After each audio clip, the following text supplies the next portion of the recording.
കുറച്ച് നാളുകൾക്ക് ശേഷം നമ്മൾ വീണ്ടും ഒരു ടോപ്പ് 10 വീഡിയോയുമായി വന്നിരിക്കുകയാണ്. ഇന്നത്തെ വീഡിയോയിലൂടെ ടോപ്പ് 10 മാർവൽ സിനിമാറ്റിക് യൂണിവേഴ്സിലെ സ്മാർട്ടസ്റ്റ് സൂപ്പർ ഹീറോസിനെ പറ്റി തന്നെയാണ് നമ്മൾ നോക്കാൻ പോകുന്നത്. Hi guys and welcome back to the new episode of comic mojo.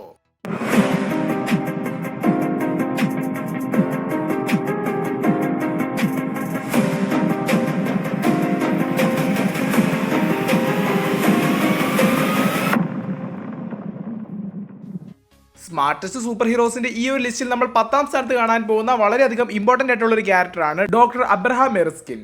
Actually ഈ ഒരു ക്യാരക്ടർ ഒരു സൂപ്പർ ഹീറോ അല്ല, മറിച്ച് ഒരു പറ്റം സൂപ്പർ ഹീറോസിന്റെ ക്രിയേഷന് കാരണമായിട്ടുള്ള ഒരു സയന്റിസ്റ്റ് തന്നെയാണ് ഇദ്ദേഹം. ഈ ഒരു ക്യാരക്ടറിനെ ഈ ഒരു ലിസ്റ്റിൽ കൊണ്ടുവരാനായിട്ടുള്ള പ്രധാനപ്പെട്ട കാരണം ഈ ഒരു ക്യാരക്ടർ ക്രിയേറ്റ് ചെയ്തിട്ടുണ്ടായിരുന്ന സൂപ്പർ സോൾജർ സിറം മറ്റാർക്കും ഇതുവരെ പൂർണ്ണമായിട്ടും റെപ്ലിക്കേറ്റ് ചെയ്യാൻ സാധിച്ചിട്ടില്ല എന്നുള്ളത് തന്നെയാണ്. ഫാൽക്കൺ ആൻഡ് വിന്റർ സോൾജർ ഉൾപ്പെടെയുള്ള സീരീസുകളിൽ US ഏജന്റ് ഉൾപ്പെടെ പല ക്യാരക്ടേഴ്സും പിന്നീട് സൂപ്പർ സോൾജർ സിറം യൂസ് ചെയ്യുന്നുണ്ടെങ്കിൽ തന്നെ അത് ഡോക്ടർ എബ്രഹാം എർസ്കി ക്രിയേറ്റ് ചെയ്ത സൂപ്പർ സോൾജർ സിറത്തിന്റെ ഒരു ചീപ്പ് റിപ്പ് ഓഫ് തന്നെയാണെന്ന് വേണമെങ്കിൽ പറയേണ്ടി വരും. ഇവയ്ക്കൊന്നും ക്യാപ്റ്റൻ അമേരിക്കയുടെ ഉള്ളിലുള്ള സിറത്തിന്റെ പകുതി ക്വാളിറ്റി പോലും ഇല്ല. MCU പ്രകാരം ഈ ഒരു സൂപ്പർ സോൾജർ സിറം വീണ്ടും ക്രിയേറ്റ് ചെയ്യാൻ ശ്രമിച്ചതിന്റെ ഒരു ആഫ്റ്റർ എഫക്റ്റ് ആയിട്ടാണ് ഹൾക്ക് എന്ന ക്യാരക്ടർ പോലും ക്രിയേറ്റ് ആവുന്നത്. ചുരുക്കത്തിൽ ഒരു പറ്റം സൂപ്പർ ഹീറോസിന്റെ ക്രിയേഷന് കാരണമായിട്ടുള്ള സൂപ്പർ സോൾജർ സിറം ക്രിയേറ്റ് ചെയ്തു എന്നതുകൊണ്ട് തന്നെ ഈ ഒരു ക്യാരക്ടറിനെ നമ്മുടെ ഈ ഒരു ലിസ്റ്റിൽ നമുക്ക് ഉൾപ്പെടുത്താം. സ്മാർട്ടസ്റ്റ് സൂപ്പർ ഹീറോസിന്റെ ഈ ഒരു ലിസ്റ്റിൽ നമ്മൾ 9ാമതായി കാണാൻ പോകുന്ന മറ്റൊരു സൂപ്പർ ഹീറോയാണ് Bruce Banner or smart Hulk. ഇതുവരെ യഥാർത്ഥത്തിൽ MCUയിൽ ഈ ഒരു ക്യാരക്ടറിന്റെ പവറിനെയും സ്മാർട്ട്നെസ്സിനെയും കൃത്യമായിട്ട് യൂട്ടിലൈസ് ചെയ്തിട്ടില്ല എന്ന് വേണമെങ്കിൽ പറയേണ്ടി വരും. അതുകൊണ്ട് മാത്രമാണ് ഈ ഒരു ക്യാരക്ടർ 9ാം സ്ഥാനത്തായി പോയത്. ടോണി സ്റ്റാർക്കിനോടൊപ്പം നിന്ന് അൾട്രോണിന്റെ ക്രിയേഷനും ആന്റിമാന്റെ ഹെൽപ്പോട് കൂടി ക്വാണ്ടം റെലം വഴിയുള്ള ടൈം ട്രാവലിന്റെ ക്രിയേഷനും ഹൾക്ക് ഒരു പ്രധാനപ്പെട്ട പങ്ക് വഹിക്കുന്നതായി കാണിച്ചിട്ടുണ്ടെങ്കിൽ തന്നെ ഓവറോൾ നോക്കുമ്പോൾ MCUയിൽ ഈ ഒരു ക്യാരക്ടറിനെ കൃത്യമായിട്ട് യൂട്ടിലൈസ് ചെയ്തിട്ടില്ല എന്നത് തന്നെയാണ് സത്യം. ഈ ഒരു ലിസ്റ്റ് നമ്മൾ 8ാമതായി കാണാൻ പോകുന്ന മറ്റൊരു ക്യാരക്ടറാണ് റീറി വില്യംസ്.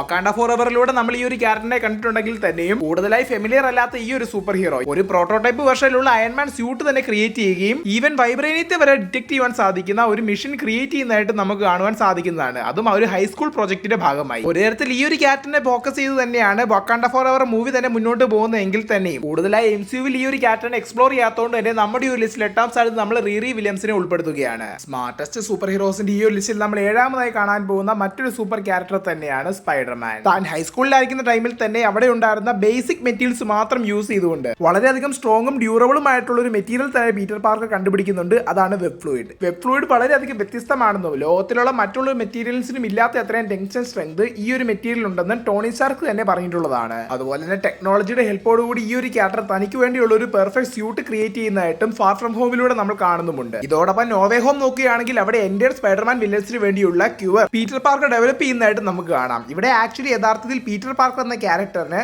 പണമില്ല എന്നത് മാത്രമാണ് യഥാർത്ഥ സീൻ. പണത്തോടൊപ്പം റിസോഴ്സസും കൃത്യമായിട്ട് ലഭിക്കുകയാണെങ്കിൽ MCUയിലെ തന്നെ ഒരു ബെസ്റ്റ് ഇൻവെന്റർ ആയിട്ട് തന്നെ പീറ്റർ പാർക്കർ മാറുന്നതാണ്. നമ്മുടെ ഈ ഒരു ലിസ്റ്റിൽ 6ാം സ്ഥാനത്തുള്ള super hero doctor strange.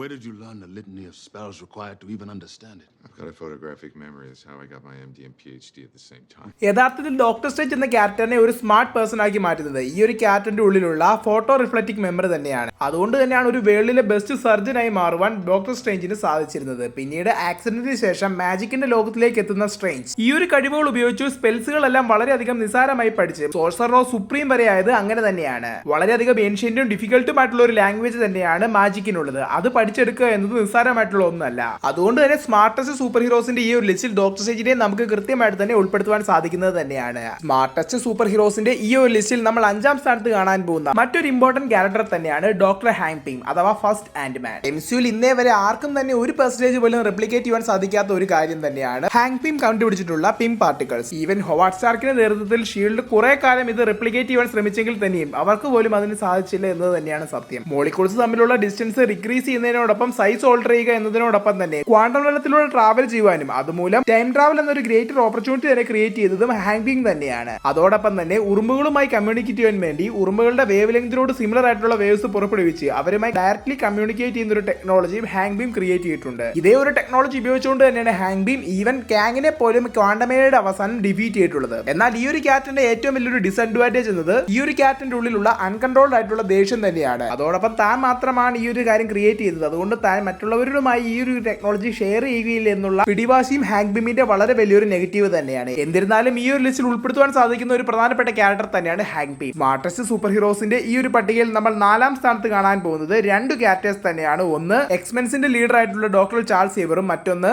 And the smartest man alive, Reed Richards.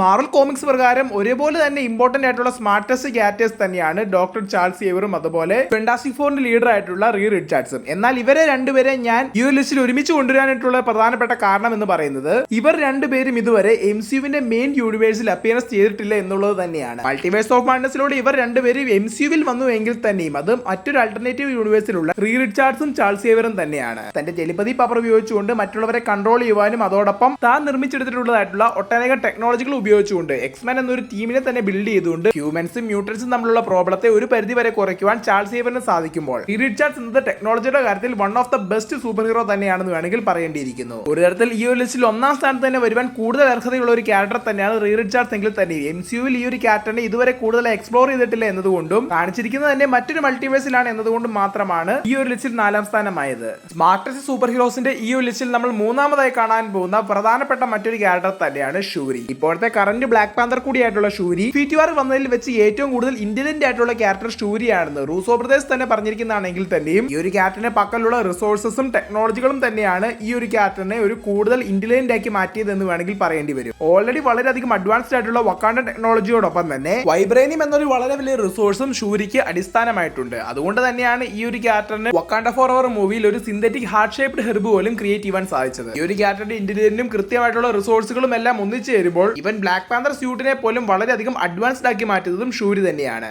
തന്റെ പവേഴ്സിനോടൊപ്പം താൻ കൃത്യമായിട്ട് യൂസ് ചെയ്യുന്ന ടെക്നോളജികളുടെ ഹെൽപ്പോട് കൂടി തന്നെയാണ് ഷൂരി നെയ്മോറിനെ പോലും ഡിഫീറ്റ് ചെയ്തായി കാണിക്കുന്നത്. അതുകൊണ്ട് തന്നെ ഈ ഒരു ലിസ്റ്റിൽ നമുക്ക് കൃത്യമായിട്ട് തന്നെ ഷൂരിയെ മാഡ് ചെയ്യാം. നമ്മൾ ഈ ഒരു പട്ടികയിൽ നമ്മൾ 2ാം സ്ഥാനത്ത് കാണാൻ പോകുന്ന സ്മാർട്ടസ്റ്റ് സൂപ്പർ ഹീറോ തന്നെയാണ് ടോണി സ്റ്റാർക്ക്.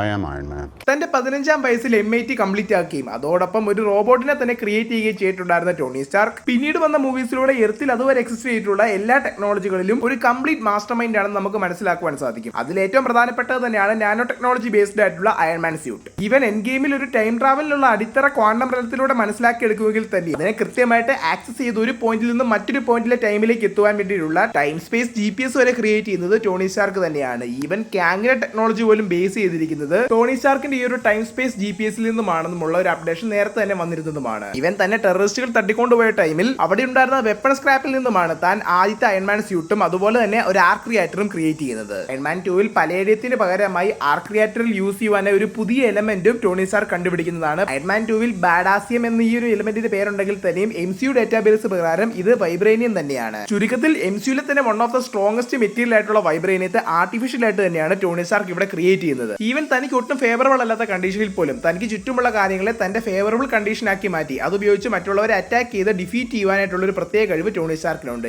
ഈവൻത്തിലധികം ആർട്ടിഫിഷ്യൽ ഇന്റലിജൻസിനെ ക്രിയേറ്റ് ചെയ്യുകയും തന്റെ ഓരോ സിറ്റുവേഷനിൽ നിന്നും അപ്ഗ്രേഡ് ആയിക്കൊണ്ട് പലതരത്തിലുള്ള അയൺമാൻ സ്യൂട്ടുകൾ ഡെവലപ്പ് ചെയ്യുകയും എന്തിനേറെ പറയുന്നു യൂണിവേഴ്സിലെ തന്നെ സ്ട്രോങ്സ്റ്റ് മെറ്റീരിയൽ ആയിട്ടുള്ള ഇൻഫീരിയർ സ്റ്റോൺസിനെ വരെ കണ്ടെയ്ൻ ചെയ്യാനായിട്ടുള്ള ഒരു ഗോൺലെറ്റ് വരെ ക്രിയേറ്റ് ചെയ്തിട്ടുള്ള ടോണി സ്റ്റാർക്കിന് ഈ ഒരു ലിസ്റ്റിൽ എന്തുകൊണ്ടും 2ാം സ്ഥാനത്തിന് അർഹതയുള്ളതാണ്. സ്മാർട്ടസ്റ്റ് സൂപ്പർ ഹീറോസിന്റെ ഈ ഒരു ലിസ്റ്റിൽ നമ്മൾ 1ാം സ്ഥാനത്ത് കാണാൻ പോകുന്ന സൂപ്പർ ഹീറോ മറ്റാരുമല്ല rocket raccoon. I made you! How did you know? ഒരു എൻറ്റയർ സ്പീഷീസിനെ പോലും പുതുതായി ക്രിയേറ്റ് ചെയ്തിട്ടുള്ള ഹൈ എവല്യൂഷണറി പോലും വളരെ കാലം തേടി നടന്നിട്ടുള്ള ഒരു ബ്രെയിൻ അത് റോക്കറ്റ് റക്കൂണിന്റെ തന്നെയാണ്. ഈവൻ ഹൈ എവല്യൂഷണറി തന്നെയാണ് റോക്കറ്റിനെ ക്രിയേറ്റ് ചെയ്തിട്ടുള്ളതെങ്കിൽ തന്നെ പുള്ളിക്ക് പോലും സോൾവ് ചെയ്യാൻ സാധിക്കാത്ത വളരെ വലിയൊരു പ്രോബ്ലത്തെ ജനിച്ച് കുറച്ച് നാളുകൾക്കുള്ളിൽ തന്നെ റോക്കറ്റ് റക്കൂൺ സോൾവ് ചെയ്യുന്നതായിട്ട് നമുക്ക് കാണാം. ഈവൻ വളരെയധികം വേസ്റ്റേജ് ആയിട്ടുള്ള സ്ക്രാപ്പിൽ നിന്ന് പോലും വളരെയധികം പവർഫുൾ ആയിട്ടുള്ള ഒരു വെപ്പൺ തന്നെ ക്രിയേറ്റ് ചെയ്യാൻ റോക്കറ്റ് റക്കൂണിന് സാധിക്കുന്നതാണ്. അതുപോലെ തന്നെ റോക്കറ്റിന്റെ ഉള്ളിലുള്ള പ്രോബ്ലം സോൾവിംഗ് എബിലിറ്റി തന്നെയാണ് ഈ ഒരു ക്യാരക്ടറിനെ കൂടുതൽ യൂണീക്കും സ്മാർട്ടും ആക്കി മാറ്റുന്നത്. ഉദാഹരണമായി എന്തെങ്കിലും ഒരു പ്രോബ്ലത്തിൽ അകപ്പെട്ടാൽ അവിടെ നിന്നും എങ്ങനെ എസ്കേപ്പ് ആവണമെന്ന് വിത്തിൻ സെക്കൻഡ്സുകൾ കൊണ്ട് തന്നെ റോക്കറ്റ് കാൽക്കുലേറ്റ് ചെയ്തെടുക്കും. ഏറ്റവും വലിയ എക്സാമ്പിൾ തന്നെയാണ് ഗാർഡിയൻസ് ഓഫ് ഗാലക്സി വോളിയം 1-ലുള്ള പ്രിസൺ എസ്കേപ്പ് സീൻ. ഇനി ടോണി സ്റ്റാർക്കിനെ വെച്ച് കമ്പയർ ചെയ്യുമ്പോൾ എർത്തിലുള്ള എല്ലാ തരം ടെക്നോളജികളും ടോണി സ്റ്റാർക്കിന് അറിയാമെങ്കിൽ തന്നെയും യൂണിവേഴ്സ് ലെവലിലുള്ള പല കാര്യങ്ങളെ പറ്റിയും ടോണി സ്റ്റാർക്കിന് ഇപ്പോഴും അൺഅവെയർ തന്നെയാണ്. അതുകൊണ്ട് തന്നെയാണ് എൻ ഗെയിമിൽ ഗാർഡിയൻസിന്റെ ഷിപ്പ് റെഡിയാക്കുവാൻ നെബുലയുടെ ഹെൽപ്പ് ഉണ്ടായിട്ട് പോലും ടോണി സ്റ്റാർക്കിന് സാധിക്കാഞ്ഞത്. എങ്കിലും വാട്ട് ഇഫ് സീരീസിലൂടെ മറ്റൊരു യൂണിവേഴ്സിലുള്ള ടോണി സ്റ്റാർക്ക് സ്പേസ് ടെക്നോളജിയെ പറ്റി അറിയുമ്പോൾ എന്തൊക്കെയാണ് ചെയ്തതെന്ന് നമ്മൾ ഓൾറെഡി കണ്ടതുമാണ്. എന്തൊക്കെയാണെങ്കിലും യൂണിവേഴ്സൽ ലെവലിലുള്ള എക്സ്പ്ലോഷർ തന്നെ ഈ ഒരു ക്യാപ്റ്റനുണ്ട് എന്നതുകൊണ്ട് തന്നെ നമ്മുടെ ഒരു ലിസ്റ്റിൽ 1ാം സ്ഥാനം റോക്കറ്റ് റക്കൂണിന് തന്നെയാണ്. എന്തായാലും ഈ ഒരു വീഡിയോ നിങ്ങൾക്ക് ഇഷ്ടമായി ഞാൻ വിചാരിക്കുന്നു. ഇഷ്ടമായിട്ടുണ്ടെങ്കിൽ താഴെ മറക്കാതെ തന്നെ കമന്റ് ചെയ്യുക. അതോടൊപ്പം ഇനി ഏതൊരു കണ്ടന്റ് ആണ് ഞാൻ ചെയ്യേണ്ടത് എന്ന് നിങ്ങൾ ആഗ്രഹിക്കുന്നത് എന്നുള്ള കാര്യവും താഴെ മറക്കാതെ തന്നെ കമന്റിനോടൊപ്പം ആഡ് ചെയ്യുക. നിങ്ങൾ എന്റെ ഈ ചാനലിലെ വീഡിയോ ആദ്യമായിട്ടാണ് കാണുന്നതെങ്കിൽ എന്റെ ഈ ചാനലിലെ വീഡിയോ നിങ്ങൾ മറക്കാതെ തന്നെ ലൈക്ക് ചെയ്യുക, ഷെയർ ചെയ്യുക, സബ്സ്ക്രൈബ് ചെയ്യുക. കൂടാതെ അടുത്തുള്ള ബെൽ ബട്ടൺ എനേബിൾ ചെയ്യുക. ഞാൻ എപ്പോൾ പുതിയ വീഡിയോ ഇട്ടാലും നിങ്ങൾക്കത് നോട്ടിഫിക്കേഷനായി വന്നിരുന്നതായിരിക്കും. Thank you guys, and I am signing out from Comic Mojo.